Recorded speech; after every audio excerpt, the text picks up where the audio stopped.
Welcome to The Author Show, where we feature new authors and books, from fiction to self-help and everything in between.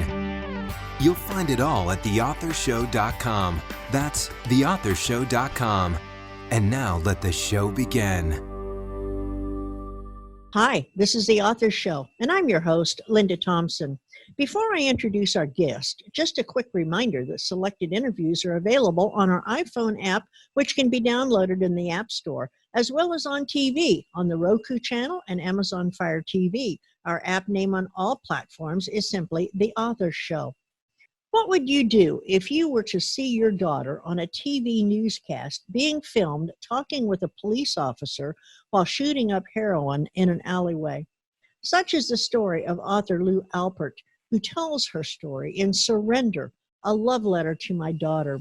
Lou is here to share her story with us, and Lou, welcome to The Author Show. Thank you for having me, Linda. Lou, will you please give us a quick overview of Surrender, a love letter to my daughter? Surrender is really the story of my daughter's 5-year heroin addiction told through a mother's eyes, and the ups and downs of what a parent goes through when they're dealing with addiction. While you were writing your book, it could not have been an easy task. Would you say in some ways that it was cathartic? I never wrote the book to publish it. I originally wrote the book because I needed to write myself through everything that had happened. I came to a point when Crystal was doing heroin that I was pretty comfortable with the way I was living. I didn't see her for many years, and I knew she was living on the streets, but we communicated almost daily and weekly through text messages. When she showed up on CNN, it sort of blew my life apart, and all the people who didn't know this was going on all of a sudden did. So the book was a way of getting me from one side to the other to understand my feelings. And I think that when Crystal was found by CNN, I should have been just thrilled because she went to rehab. But instead, I just got angry. And so the book was really a way for me to find why I was so angry, to explore my own feelings. Now that you've written the book and you didn't plan to publish it, but do you think that there is any particular type of reader who would learn from reading your book? Oh, yeah. I mean, when I finished the book, the first person I sent it to was Crystal, my daughter. I wanted her to read it, and I had no idea how she'd react. But she called me back and she said, "You need to publish this." She said, "There are very few parents get to write this story. Most of us lose children. Most of them die. And Crystal lived." And so I was able to write something that I think finds its way to the heart of any parent going through this. The center of the book is our text messages. The text messages show what it's like to have a heroin addict. Sometimes I would get a long, rambling text, and sometimes I get HH or, 2 letters, because that's all she could do. She's the one who encouraged me to publish, and she felt like I could reach a group of people who didn't have a voice. If you could compare Surrender with any other, what would that other book be? I think Beautiful Boy is one of the ones. It's the same story of a father. His son was dealing with meth. I was dealing with heroin, and his son was much younger. Crystal was 31 when she started. And so the stories are different, but the feelings are very much the same. I would say what I had, which I have always been grateful for, is I have a very strong faith. And so, I had worked 12-step programs before. I had gone through other people's addictions in my life. And I think that helped me in going through everything I did with Crystal. Lou, tell us a bit about the stunning graphic on your book cover. What meaning did you want to convey with that cover? It's funny because I've had that picture hanging outside the door of my bedroom for about 10 years. I have a very good friend named Oliver Peck. He's actually a judge on Ink Master, and he's a tattoo artist. And I bought that picture from him years ago and had it hanging outside my bedroom because it says Surrender. And I felt like I needed to remember that every time I walked in or out of my room. And after the book was almost done, I finally was walking in my room one day and thought, gosh, this would be the perfect cover. And I called Oliver, and he was like, "Yeah, great, go for it." So that's how the cover came to be. That's quite a story. So I watched the CNN video on your website and could only imagine how you must have felt to see something like this broadcast on national TV. What was your first reaction? It was an interesting morning. My son texted me and said, call me when you wake up. And he was actually at a gym working out, and it was on all the TVs at the gym.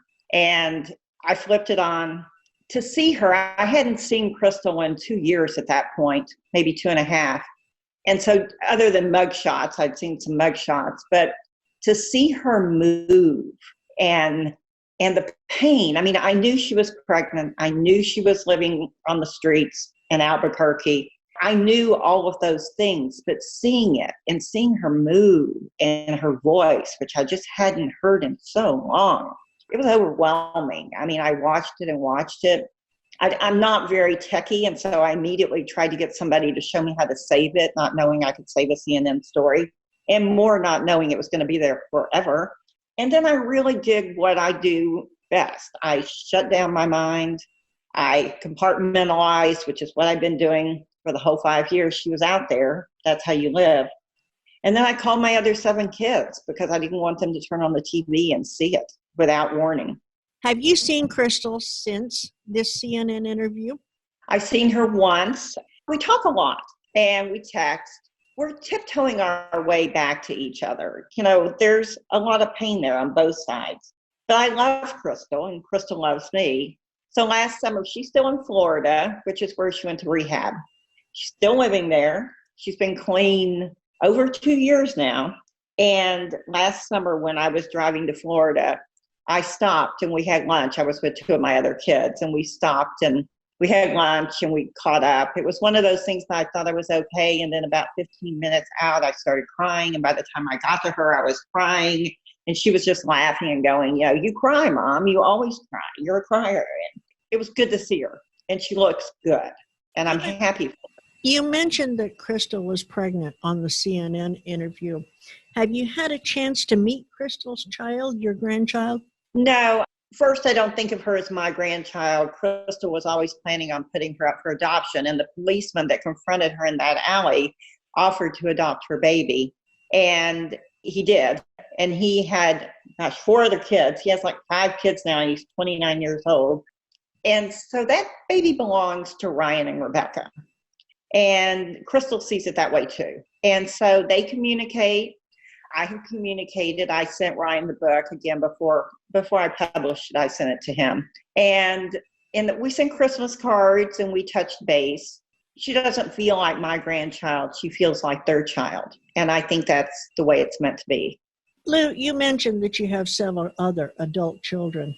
How have they been affected by Crystal's addiction? They've all handled it differently. The interesting thing about having so many children, especially when they're adults and you can't control them or send them to their rooms, you know, they've all handled it differently. My daughter, I have one daughter, the one that's closest to Crystal. They talk, and Emma has seen her a couple of times. Honestly, for my boys, I think, and really, they watched me go through this 5 years of her addiction. And they watched me cry, and they watched the pain. And when she got pregnant and kept using through the pregnancy, I think that was super hard for the kids, you know, because it was one thing to do that to herself, but to do it to a child was very hard for them, you know, to really get their arms around. For some of them, there's a lot of forgiveness, and for others, it will take time. I guess that's the best thing to say. And, you know, heroin took a lot from our family, and things can't go back to the way they were before Crystal started shooting up and putting a needle in her arm. The first time she went to rehab, everybody was very on board with, we're going to save you. It was before I knew you saved them, that I didn't put the needle in Crystal's arm, and I was never going to be the one to take it out. That had to be her decision when she was ready. It was her journey. And I think that at this point, we look at each other, and the Crystal who stands in front of me now is a very different person than the person she was before addiction. You know, she lived on the streets for 2.5 years. I can only imagine the pain she went through. Do you have any idea why she started using heroin?